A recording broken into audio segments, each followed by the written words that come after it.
بسم الله الرحمن الرحيم. مجددا مشاهدينا الافاضل اينما كنتم، مرحبا اهلا وسهلا الى ملعب الراحل ميلود هتفي هنالك في وهران، مباراه الجزائر النيجر نصف نهائي كاس افريقيا للاعبين المحليين في حضور جماهيري غفير. طبعا هذه هي تشكيله منتخب النيجر الذي يلعب بجيبو في حراسه المرمى. غرب عبد الناصر سيكون على الجهه اليمنى، ابراهيم جيبو على الجهه اليسرى، سولاي وكاتاكوري في وسط الدفاع، البون عبد القادر ابو بكر سيني، بنيامين موسى رفقة عبد العزيز ابراهيم وبوبكر اينيكوي.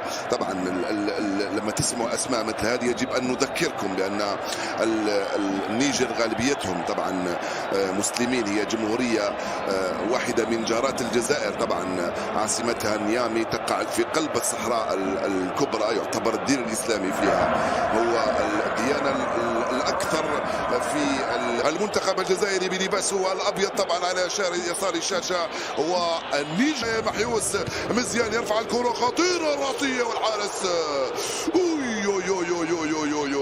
اول كره بعيده. عبد الله بالراس لم يقدر خروج هنا من قبل الحارس فريد شعال الذي يستفيد من هذه من بينها مباراة امام البرازيل ضد بولي انذاك، وبولي كان سماه قيصر افريقيا. بحث عن إيمارانا سيني 33 سنة. جول، كرة جول الراسية، والحارس جيبو بروعة يتفوق في هذه جيبو على الجهة اليسرى، يمر من أمام بالخيط.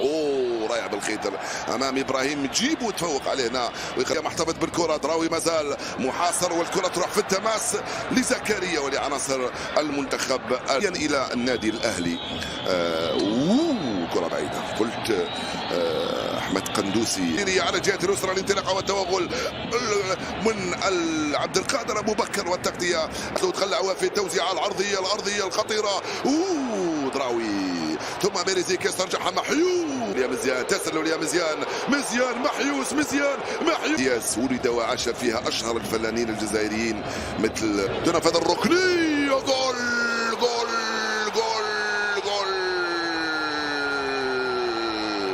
يوسف عبد الله ويهز الشباك. عبد الله ويفتح مجال التسجيل بعد خطأ من محمد وجيبو. جول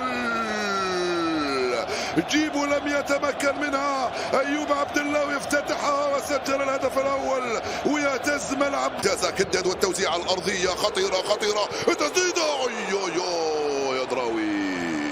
رائع اللعبه هذه بين بالخيتر وقدام. محيوس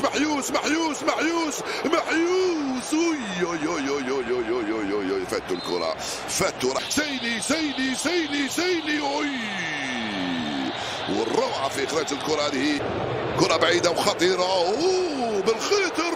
دراوي لمحيوس التسديده. جول يا محيوس، من اين لك هذه القوه يا محيوس؟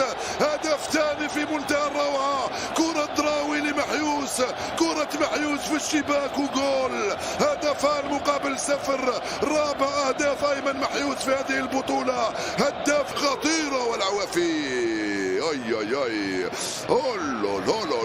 عن طريق جيبو والحكم يقول ركنيه للمنتخب الجزائري. وايت مهوب كذلك خطيره. جول خطيره من قندوز من يوسف العوافي فوق راس محيوس الذي يسجل الثالث ويسجل 5 أهداف في هذه البطوله. رائع الكره ورائع الراسيه. محيوس امام الحارس.